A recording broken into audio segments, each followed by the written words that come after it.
Kumusta po kayo? Bago po ang lahat, first things first.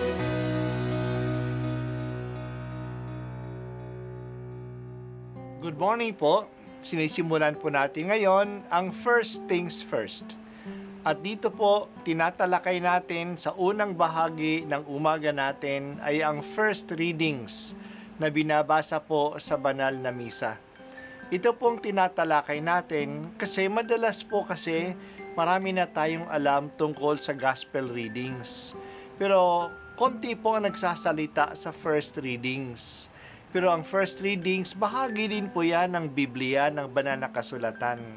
Kaya susubaybayan po natin ang mga first readings, basahin po natin at kuminsan kailangan ng basahin ng 2 o 3 beses bago maintindihan kasi hindi po tayo familiar sa mga istorya at sa mga kaisipan na tinatalakay dito. Ang pagbasa mula sa aklat ni Propeta Amos. Pakinggan ninyo ito, kayong sumisikil sa nangangailangan at kayong umaapi sa mga dukha. Ang sabi ninyo sa inyong sarili, inip na kaming matapos ang mga araw ng pamamahinga. Hindi tuloy namin maipagbili ang aming mga inani. Kailan ba matatapos ang Sabat para mailako namin ang mga trigo? Tataasan namin ang halaga, gagamit kami ng maling takalan at dadayain namin sa timbang ang mga namimili. Sa halaga ng 1 pares na sandalyas, aming bibilhin bilang alipin ng taong dukha. Pati tulyapis ng trigo ay ipagbibili namin sa mataas na halaga. Sa araw na yaon, lulubog sa katanghalian ng araw at magdidilim sa buong maghapon. Akong Panginoon ang nagsasabi nito. Ang inyong kapistahe gagawin kong araw ng pamimighati at ang masasayang awitin ninyo'y magiging panangisan.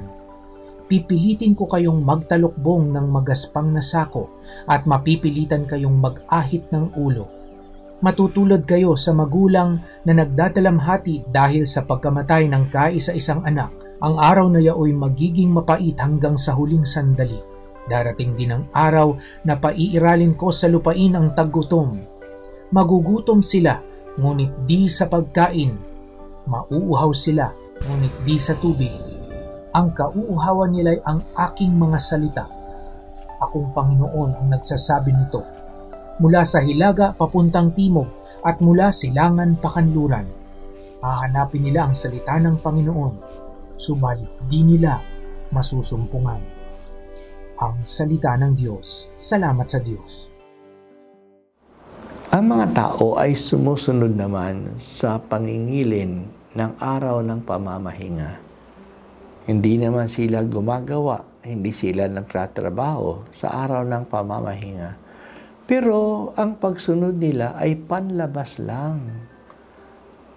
Sa loob nila, naiinip sila sa araw ng pamamahinga. Gusto na nilang matapos na agad para ito'y makapangalakal na sila. Ginagamit pa nila ang araw ng pamamahinga para magplano kung paano sila mandaya sa kanilang pagbibisnis. Tataasan nila ang presyo. Dadayain nila ang timbangan. Apihin nila ang mga tao na ang halaga ng isang alipin ay mas mababa pa kaysa halaga ng sapatos. Dahil sa kasamaang ito, dadating ang kahirapan at kalungkutan sa kanilang lahat. Ang pagsuot ng magaspang na sako at ang pagpunit, pag-ahit ng ulo ay mga tanda ng pagdadalamhati. Ganyan ang mangyayari sa kanila. Dadating ang isang matinding tagutom, hindi sa pagkain kundi sa salita ng Diyos.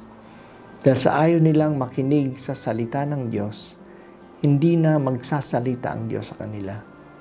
Kahit nasaan sila pumunta, hindi na nila malalaman ang kalooban ng Diyos. Hahayaan na lang silang mag-isa. Naranasan ito ni Haring Saul. Wala nang propeta na nagsalita sa kanya. Wala na si Samuel. Hindi na nagsasalita sa kanya ang Diyos sa panaginip. Pati na sa mga instrumento ng panghuhula, hindi na rin alam niya ang plano ng Diyos. Kaya napilitan siyang pumunta sa isang babaeng manghuhula sa lungsod ng Endor upang konsultahin si Samuel mula sa puok ng mga patay. Yan ang nangyari sa kanya, hindi na nagsalita ang Diyos sa kanya. Maraming mga tao na sa panlabas ay sumusunod sa utos ng Diyos, pero sa puso nila ay wala ang pag-ibig ng Diyos. Kitang-kita ito sa panahon ng pangangampanya. Pumapasok sa kung saang-saang simbahan ang mga politiko, sumasali sa piyesta, nagsisimba kuno at nagkukumunyon pa, pero wala sa Diyos ang kanilang puso. Nagkukumunyon, pero sumusulong ng divorce o same-sex marriage. Nasa simbahan, pero sumasang-ayon sa pagpatay ng pinaghihinalalaang kalaban, komunista daw, drug addict daw. Makadiyos daw, pero nambibili ng boto at nagpapalaganap ng kasinungalingan. Ang mga taong ganito ang tinuriksa ni Propeta Amos at tulad din nila iyan sa ating panahon ngayon. Nakikita ng Diyos ay hindi lang ang panlalabas na gawain, ngunit ang puso ng tao. Maging makatotohanan tayo kasi hindi naman natin malilin lang ang Diyos. Patuloy ka magsalita sa akin, O Diyos. Diligin mo ako ng iyong salita. Susunod ako sa inyong mga ipinasasabi sa akin.